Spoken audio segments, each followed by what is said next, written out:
I was informed by my history teacher that the school would be having a lockdown drill that day. I actually kind of liked them, because it meant we'd have less work to do considering the 20 or 25 minutes they always take. 30 minutes into class and a short buzzer went off, followed by our principal's voice on the intercom.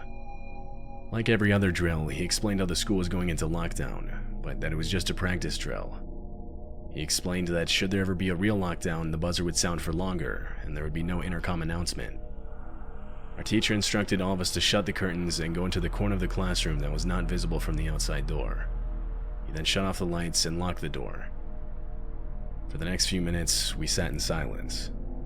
Eventually, we heard footsteps outside. It was the principal trying every classroom door to make sure they were locked and that the classes were responding to the lockdown correctly. Before I knew it, the drill was over. The day progressed and I was now sitting in my physics class, which was right after lunch. At some point, I ducked out of the class to use the bathroom. I was sitting in one of the back stalls. I was the only one in there, which was usually the case. All of a sudden, I heard the lockdown buzzer start going off from outside in the hall. It sounded for about a full minute before it abruptly stopped. I waited for the principal's voice to come over the speakers, but it never did. At first, I didn't really think it was a real lockdown though. It happened too close to the practice lockdown earlier that morning. I thought it was just a second part to the drill.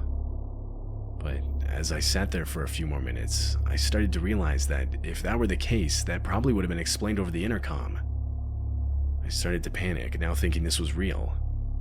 I wasn't safe in the bathroom. The door had no lock, so I ran outside to try and find a classroom. There wasn't much for options in that basement.